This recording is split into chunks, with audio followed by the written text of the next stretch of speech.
Human beings have always used drugs of all kinds, for medicinal purposes or for pleasure. Alcohol, cocaine, morphine, the place where all drugs act is in the brain.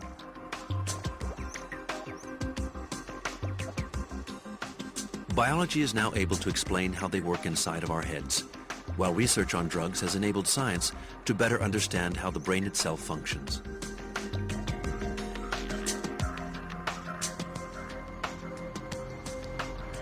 Cannabis is the most widely consumed drug in the world. For scientists, cannabis has now become a tool for exploring the brain, an unexpected yet precious tool.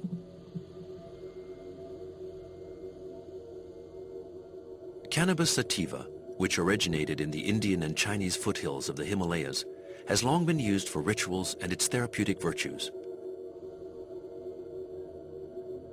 Morocco is the world's leading producer, with 2,300 tons a year. Cannabis can be smoked in the form of dried leaves called marijuana, grass, or ganja, or in the form of resin, hashish. Keef is a pollen powder produced by beating the plant, a traditional technique in Morocco.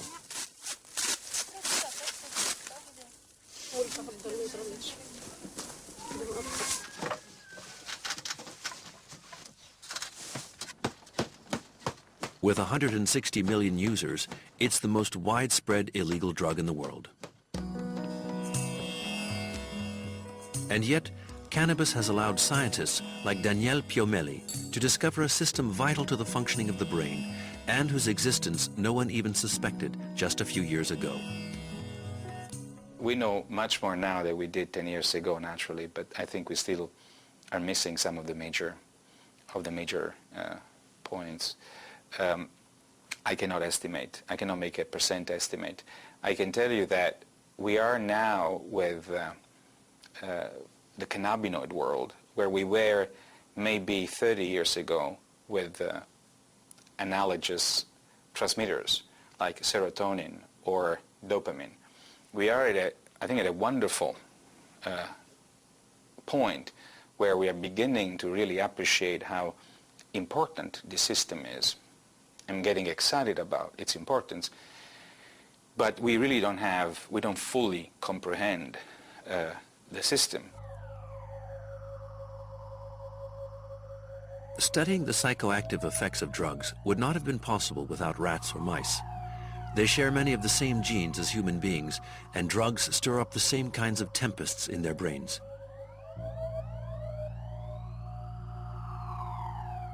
In fact, all of humanity is morally indebted to these little creatures.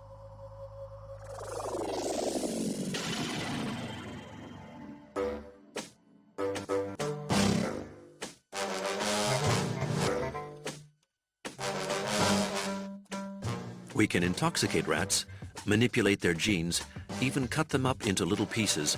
This is the terrible but necessary task of laboratories that compare drugged or genetically modified rats to normal or control rats.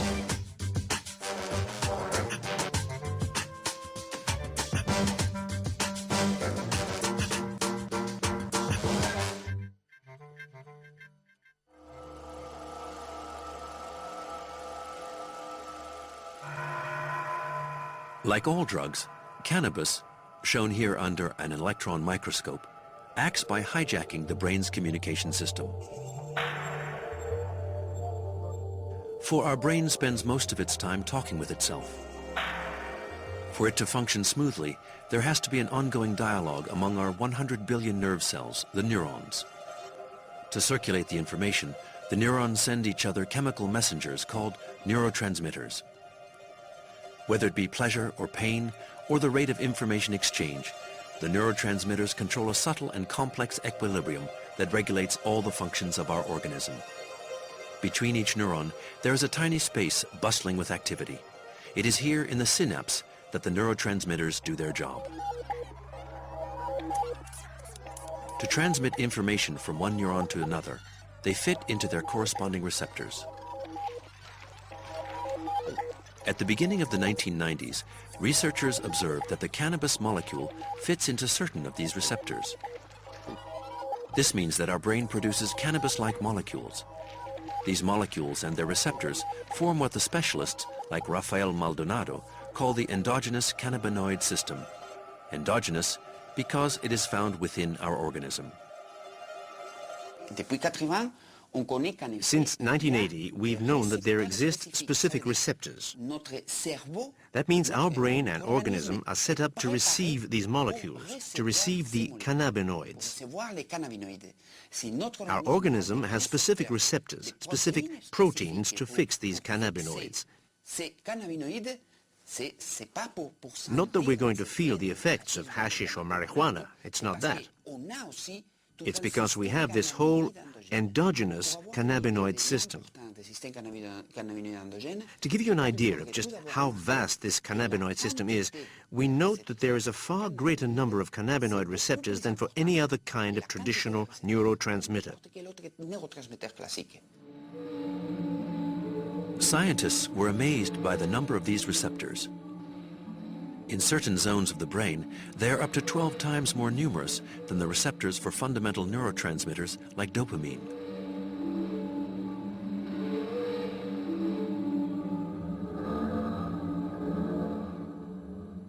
I think it is clear that the cannabinoid system serves a major function in the brain, a function which we didn't suspect at all, even 5 years ago.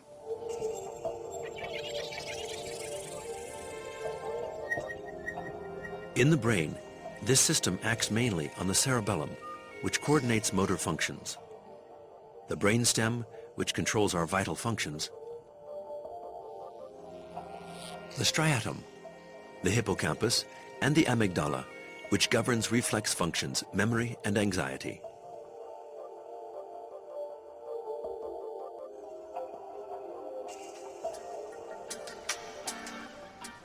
Once these cannabinoid receptors were identified, researchers set out to find the cannabis-like molecules that our organism produces.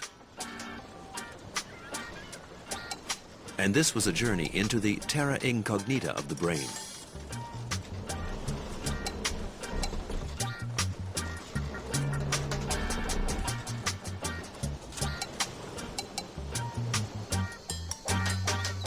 In 1992, they succeeded in isolating the first cannabinoid molecule, anandamide. The name comes from the Sanskrit word ananda, meaning bliss. 4 others would follow. Some scientists think that there are around 10 in all. If scientists took so long to make these discoveries, it's because they didn't have the right profile. They were looking for conventional neurotransmitters, whereas the cannabinoids have quite a different form.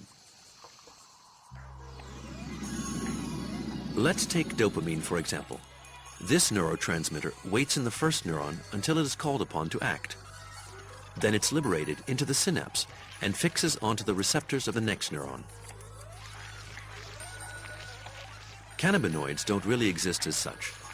When the brain needs them, they produce themselves using the lipids on the surface of the neurons. Then they are released into the synapse and can stimulate the cannabinoid receptors on any neuron. Jean-Paul Tassin, a neuropharmacologist at the Collège de France, has spent many years studying the effects of the active ingredient of cannabis, delta-9 tetrahydrocannabinol, or THC. Now we can say that the human brain produces molecules that are very similar to drugs. And what is the difference between drugs coming from the outside and the drugs coming from the inside? One of the major differences is the quantity. There's absolutely no comparison. The quantity of the product that you take in with THC or opium is far greater than the amount that's released in the brain. That's a first aspect. The second difference is the localization. The products in question that are produced in the brain are released only in a very precise spot, at the synapse, and in an extremely reduced zone. Whereas when you ingest the product, the whole brain is invaded by it, so all the sites are stimulated simultaneously.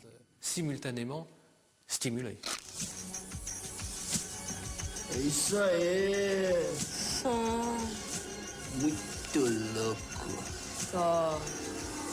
Isso aí. Pode Pode crer.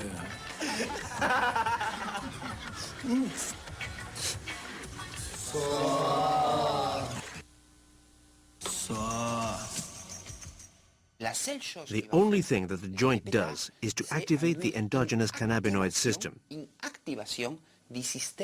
So all the responses that the endogenous cannabinoid system controls are going to be activated.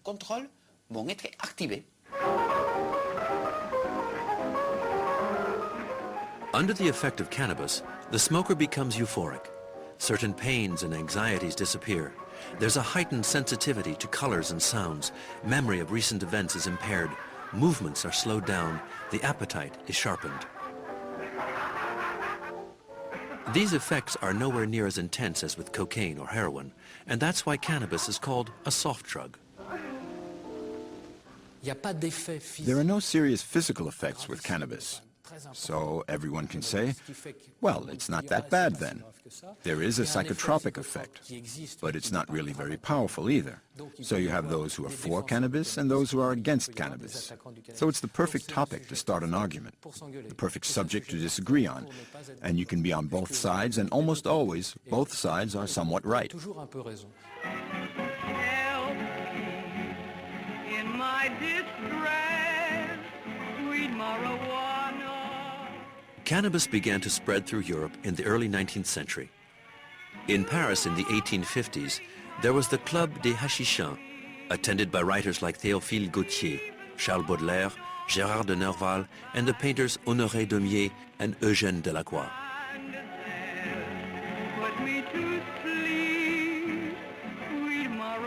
The popular use of cannabis really began in the early 20th century in the United States and the countries close to Mexico.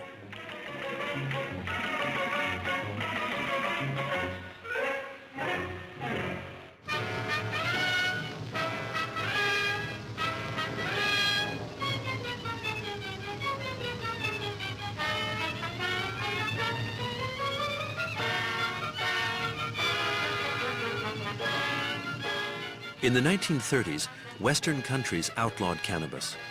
Propaganda films addressed dire warnings to families. Marijuana was branded the assassin of youth.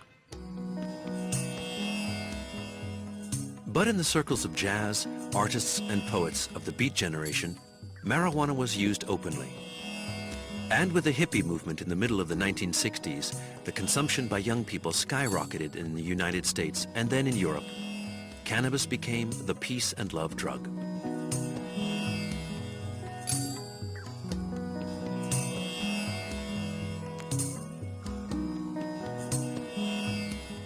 La dope, sur la dope, stone et tout.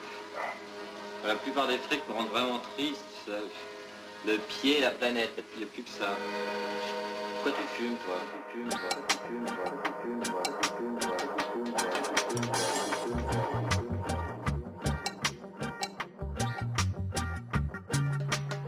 At the end of the 1960s, the songs of Bob Marley and the Rasta movement demanded the right to use ganja, the Jamaican name for marijuana. Herb is a plant. I mean, herbs are good for everything. Why these people want to do so much good for everyone who call themselves governments and this and that? Why them say you must not use the herb? You see? And we check that and we can't find, we just see them just say, no, you mustn't use it because it make you rebel.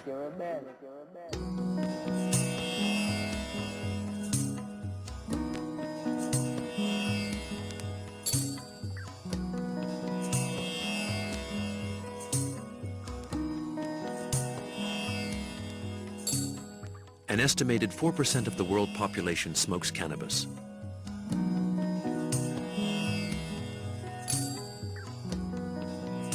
In order to get a better idea of this phenomenon, the German Ministry of Public Health gave Dieter Kleiber the mission of studying close to 1,500 users.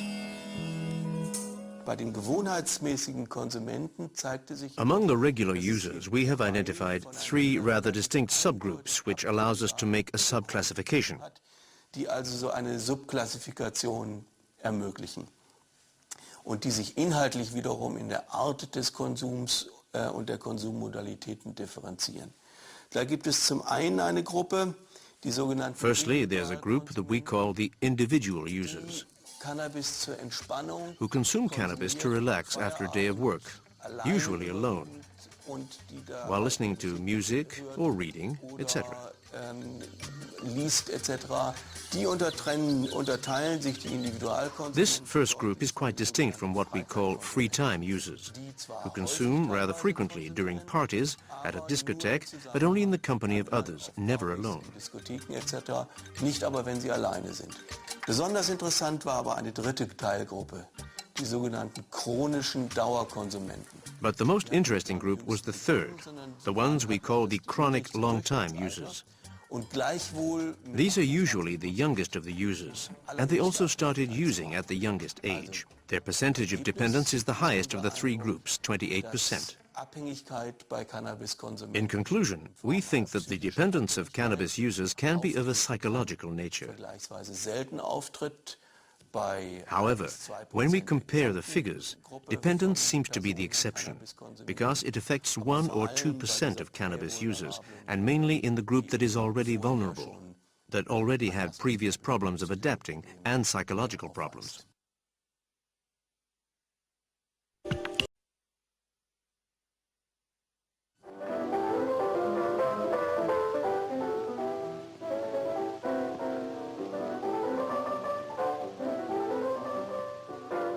Dependence. There's the fatal word. Cannabis has a property common to all drugs. It raises the level of dopamine in the brain, and dopamine is a neurotransmitter involved in the feeling of pleasure.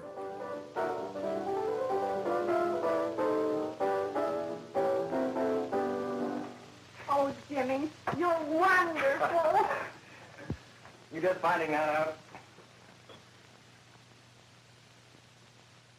Apparently, the assumption of cannabinoid drugs stimulates dopamine-emitting, dopamine-secreting cells, the terminals of which terminate in the nucleus accumbens, causing dopamine to be released.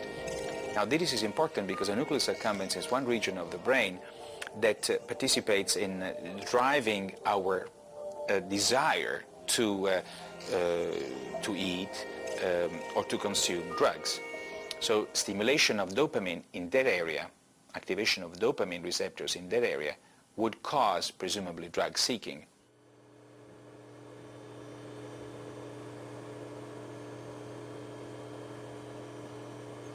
In Rafael Maldonado's laboratory, they're testing the reinforcing powers of cannabis in mice.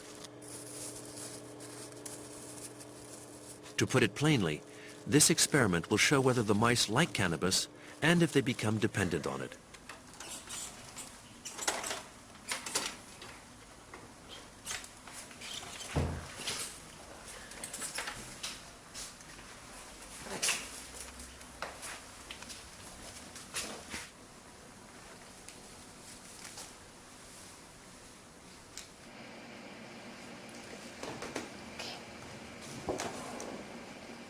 Este es el paradigma de condicionamiento de plaza, donde tenemos un compartimento.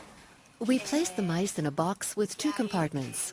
En la fase del pretest pueden explorar libremente los dos compartimentos. In the first phase, we let them roam about freely and explore the two compartments. Then, we give them a dose of the drug in the black compartment and a dose of saline solution in the white compartment.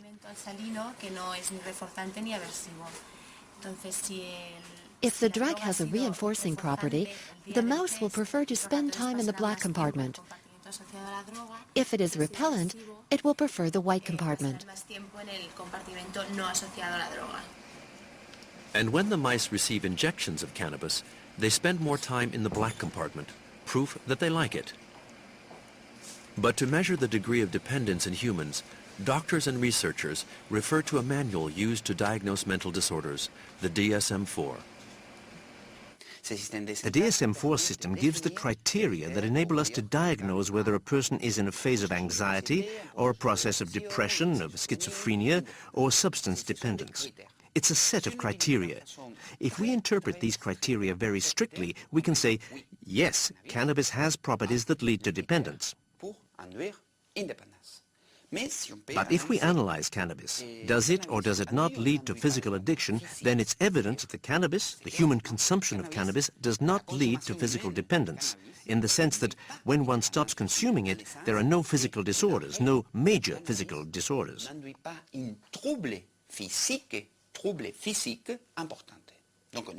So, there's no physical dependence. But of course, it can lead to substance abuse and a loss of control over its consumption. Yes. Only habitual cannabis smokers undergo psychological symptoms when they stop. These symptoms are most likely due to modifications in the cannabinoid receptors, modifications that are thought to be reversible. If you smoked for many years heavy doses of marijuana and you are under these conditions and you suddenly stop, over several weeks and months after you have stopped, you will have this condition: depression, anxiety, lack of appetite, and irritability. Irritability is actually quite a strong sign. And interestingly enough, there are studies showing that if you give to these people a little bit of THC, just a little bit of the active principle, not the drug, not marijuana, just a little bit of the THC, the active principle, you will eliminate almost all of these symptoms, indicating that you have the body is adapted to this high level of marijuana by curbing its own system, and now needs to be kept at that level. A growing number of smokers are seeking medical aid for their problem.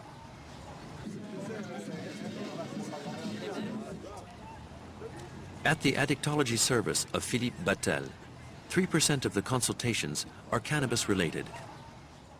The important thing with cannabis is to draw up a very accurate diagnosis of the addiction. And that's very often tricky, because even though for other substances we do have a very clear correlation between the quantity consumed and the level of dependence or risk, as far as cannabis goes, it doesn't fit so neatly into this pattern, and that's due to a variety of reasons. For simple reasons, it's very rare that the subjects know exactly what type of product they're using, even if they always buy from one regular dealer. The THC content of the products is extremely variable. Smoke, Mary? Thanks. Are you sure Jimmy will be back soon? Sure, any minute.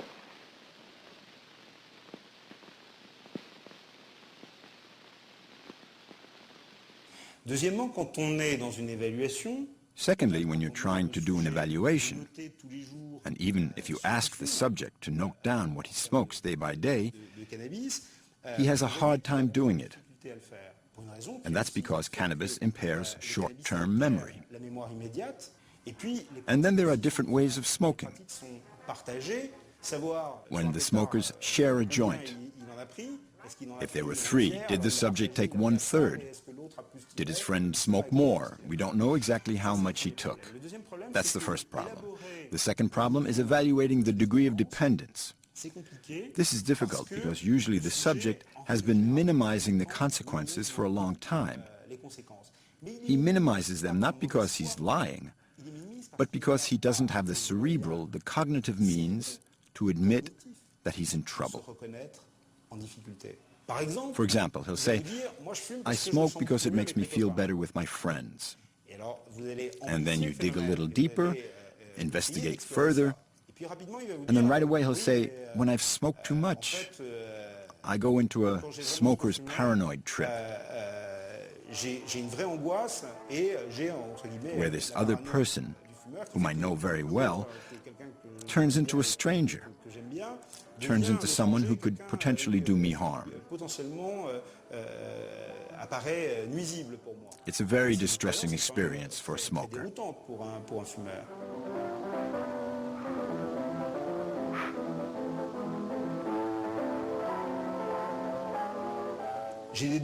He'll say, I've got problems in my life on account of my consumption. and these problems are pushing me to make the decision to stop. And there the subject is hanging in a delicate balance. Do I continue? Do I stop? And we see that he'll tally up negative aspects, and we, by jiggling the scales a bit, we help him make the decision. The consumption of cannabis by young people has been increasing constantly in Europe for several years now. In the United States, almost 1 out of 5 teenagers have already smoked marijuana. According to Daniel Piomelli, this use of cannabis at an early age could have negative consequences on their young brains. Teens tend to look like adults in many ways. They are as tall as an adult is. They grow a beard, they have sexual behavior, they have everything that an adult has. But they have one thing the adults typically lose, this great curiosity, this great openness to things, this intellectual interest towards everything. And the reason for that is because brain systems that are involved in such as the dopamine system, that are involved in seeking behavior, investigative behavior, in curiosity, these systems they develop late in life, and they develop around that age. So if now you start activating those systems in an appropriate way when they are developing, the type of problems that you can generate later on in life are considerable. Now, the object is to get all that smoke into your lungs and as much as you can and hold it just for as long as you can. Try to read a warning. Now, come on. It won't hurt to try. Take it. You can never tell if marijuana will hurt you. It is inconsistent and unpredictable. Take it all the way Some down. grass may be weak Take another and some very strong, and each person will react differently to the same batch. No, you'll get better. What's the effect on it? Well, just take a few more totes off this and you can find out. Keep going. Oh, come on. Most pot smokers feel compelled to turn others on and will exert pressure on their closest friends. Anyone who does not share his fascination of getting stoned is an outsider. Naturally, those who are going to use cannabis are young people who are in the adolescent phase. So they're dealing with changes. Their personality is developing according to their environment. And smoking allows them, during the time it's acting on them, to get a certain distance from these constraints. These constraints which consist in adapting to an environment and constructing their personality. In moderation, this can be a positive thing since it allows the person to, let's say, rest. But if it's taken regularly, then this confrontation that's necessary in order to become an adult, this confrontation is pushed aside and even deformed by cannabis. You go Hawaii next summer? Yeah. The whole summer. At a critical time when young people must make decisions that will shape their future, the people who become dependent upon marijuana are dependent on an escape that makes the unreal seem beautiful and the reality of life seem unnecessary. No. Pat, wake up. Come on, Pat. No time to cry. If we had to set a limit, I would say that when the adolescent starts smoking in the morning, that is right from the start of the day, right when he's confronted with all these events, when the subject reaches this stage, this is the danger sign. And then you have to be careful. Failing this, the next tragedy may be that of your daughter, or your son, or yours, or yours, or yours.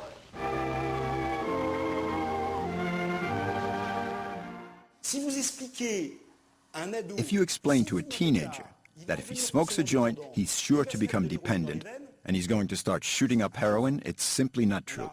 And there's a lot of proof that it's not true. If you base a public prevention campaign on that, not only will it not work, but it will probably backfire.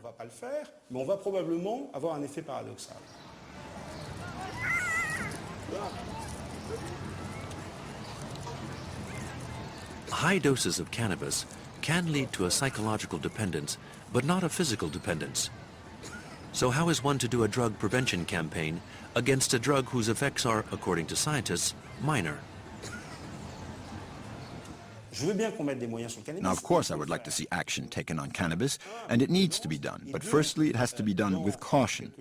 And secondly, in a perspective that takes into account that 50% of adolescents use it, and that there are not 50% of adolescents in serious trouble with cannabis. That's just not true. And it's very dangerous if they want to make us believe that. They'll never again be able to achieve anything in terms of public policy, get across any kind of prevention messages. You must never lie to the target, to the subject that you're addressing by exploiting false scientific data. Go, you want to sample a cup entry? The bubble light. Bubble light? It's a nice sharper taste. Awesome. When I say that only young people smoke, I'm exaggerating. Yet there is an epidemiological reality, meaning that certain subjects start using at the age of 13 or 14. The use increases until 18, 19, or 20, but after the age of 20, the use of cannabis drops off very steeply, which goes to show that cannabis in itself is not a highly addictogenic or addictive substance, because we see that they can easily stop. And often, once the young adults enter into the workforce, establish a fairly regular life, they stop using, or they use for recreation, not heavily.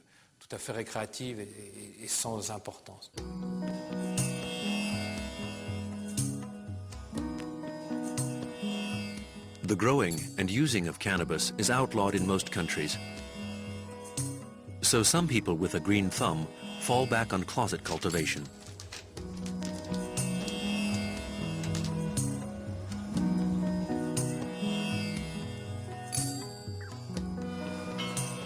The Netherlands was the first country to introduce the notion of soft drug in their legislation. The use of cannabis is not illegal, and its sale is authorized in specialized coffee shops. Every year, marijuana enthusiasts gather in Amsterdam for a cannabis cup, a sort of world championship of grass. We've got the double bubble. This is a kind that has been a three-time winner in the Cannabis Cup. Hey, here we go. First place. This is very clean. It's called Premier Cru. It's like the wine. It's a vintage hash.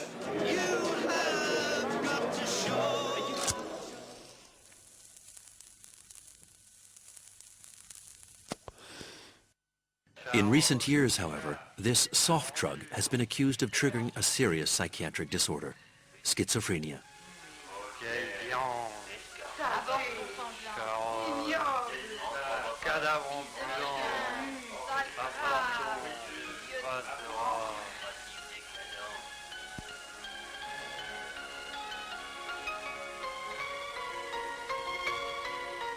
This mental disorder comes on precisely at the end of adolescence and beginning of adulthood.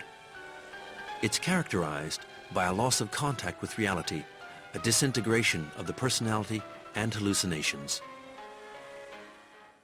When you see subjects who fit the clinical picture of schizophrenia and have a cannabis habit, and you do a chronological review of their case, you'll see that even before the cannabis, there were telltale elements that were the precursors that psychiatrists have now learned how to pinpoint of psychotic disorders in the subject's evolution. The cannabis acts like a booster, an amplifier of an already existing phenomenon.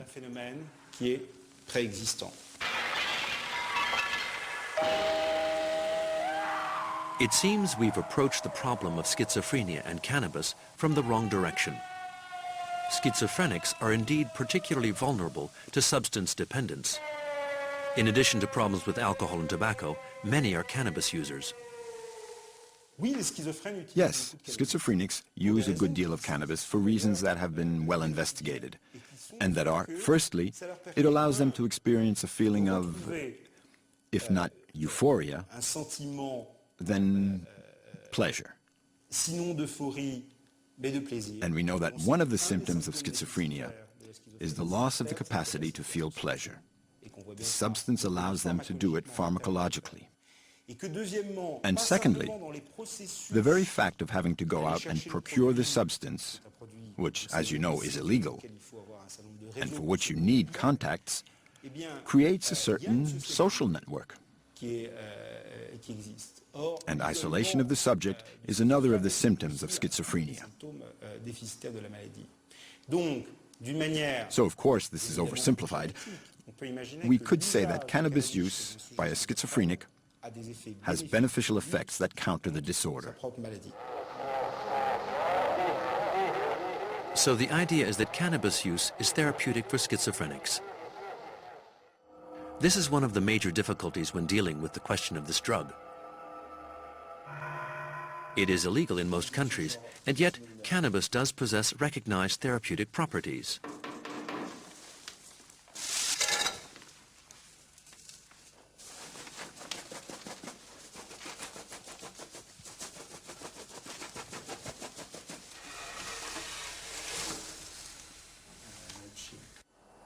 Non, moi je crois que c'est du poison, ça. C'est pas du poison, c'est de la médecine.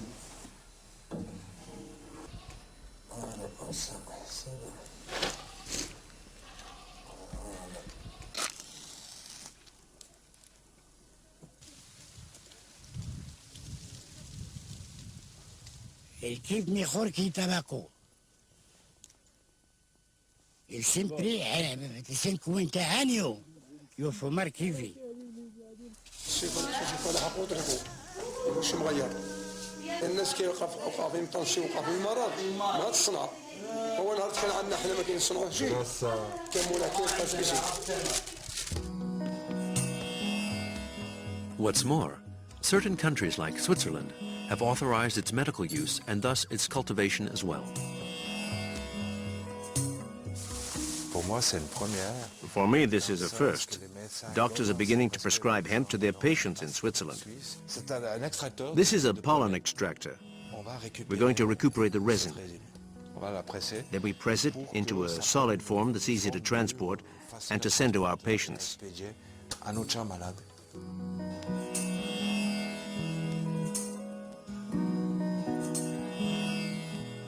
This clinic in Bern treats multiple sclerosis patients with cannabis-based capsules. Well, it helps us to sleep better. I think it's definitely efficient for the night. And also to wake up more relaxed, because mornings can often be very difficult. And the other choices of medications are much more powerful, with side effects that are, let's say, fairly strong. That's why I've never touched those other medications for the tremors, for the spasm and cramps, because the side effects were really very, very strong. Too strong for me. So I dropped it, and now with this I don't have any side effects, and I hope it'll help me. Cannabis is authorized for therapeutic purposes only. There are 300 hectares planted in marijuana, but only 40 are authorized. A large portion of the crop, in fact, will go to illegal use and export. We have to realize that the fact that it contains addictive substances or not has nothing to do with the effects of a substance apt to be used in a clinic. Take the opioids, for example. Everybody knows the example of the opioids. We all know that opioids can be dangerous if they're used for recreational purposes. But no one contests that morphine under certain conditions is very efficient in treating pain. So in the case of the cannabinoids, it's exactly the same thing. Every year in France, there is a meeting of several movements to demand that the laws be changed. They are demonstrating, in particular, for the right of certain sick people to smoke cannabis.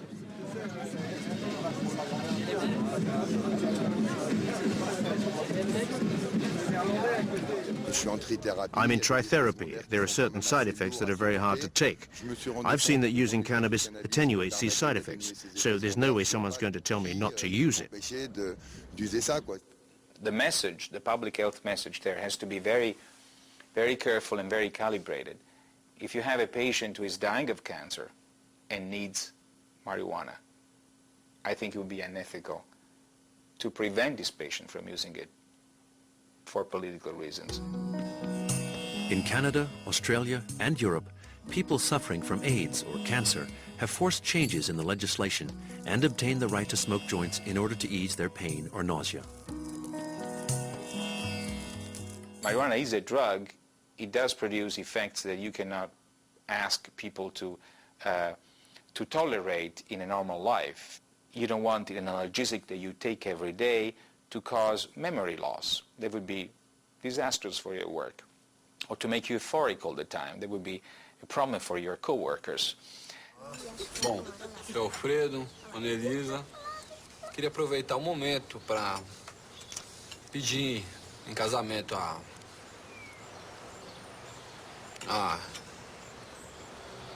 a mão da...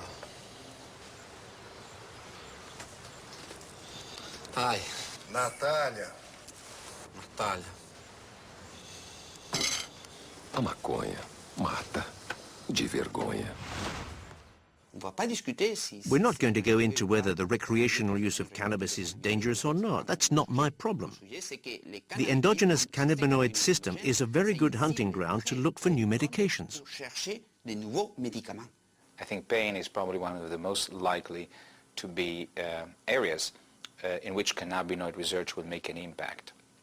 The problem there is to have a painkiller based on endocannabinoid biology that does not produce side effects, does not produce the euphoria, the disorientation, or the memory problems that THC produces.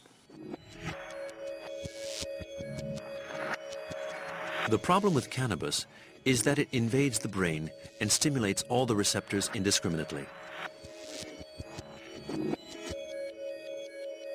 So, researchers are not interested in cannabis itself.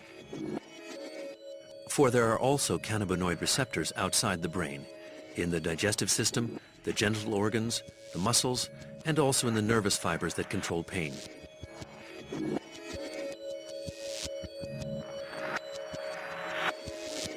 So researchers are trying to target these receptors and act on them directly by varying the level of the endocannabinoids, anandamide for example.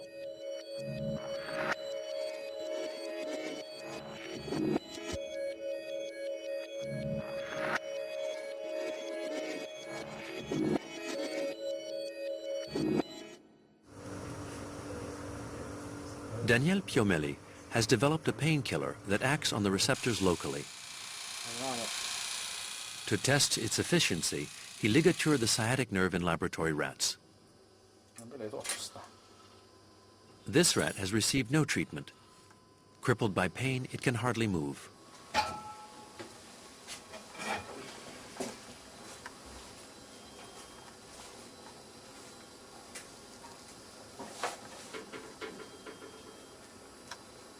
We made a solution and applied the compound on the area, just like a gel or an ointment would be applied in people suffering, say, from sciatica or arthritis. The striking result is that animals that received treatment with the cannabinoid drug really had a behavior that indicated a almost complete loss of the pain response. The treated rat behaves as if he were perfectly healthy.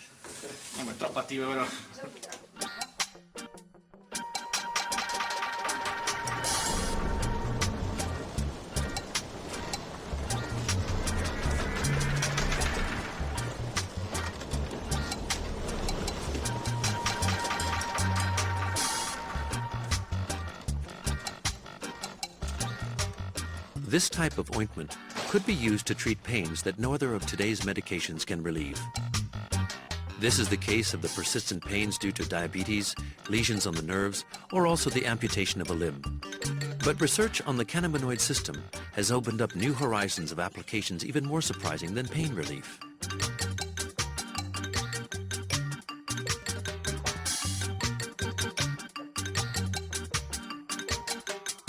Another, I think, important condition which could be curbed, which could be treated with cannabinoids is anxiety and depression.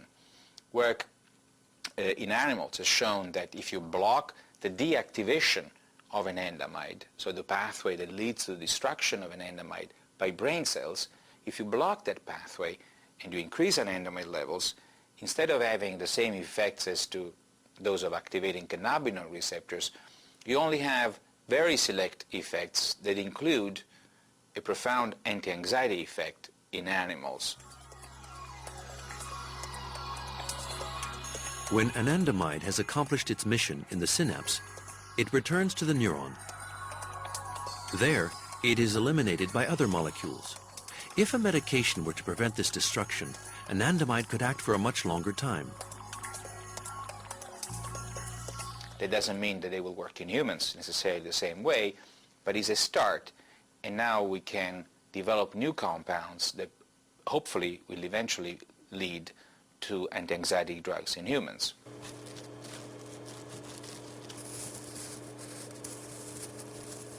So I do not expect the creation of anxiolytics or antidepressants based on the endocannabinoid system to be easy or to occur in the next 2 to 5 years, but I do believe that in the next 10 to 20 years, drugs that target neuropsychiatric conditions based on the endocannabinoid system will achieve a large use. Even more surprising, they discovered that certain diseases could very likely be due to a disturbance of the cannabinoid system. In the brain, the hypothalamus plays a role in the regulation of the appetite, and scientists have shown that endocannabinoids could be active in this region.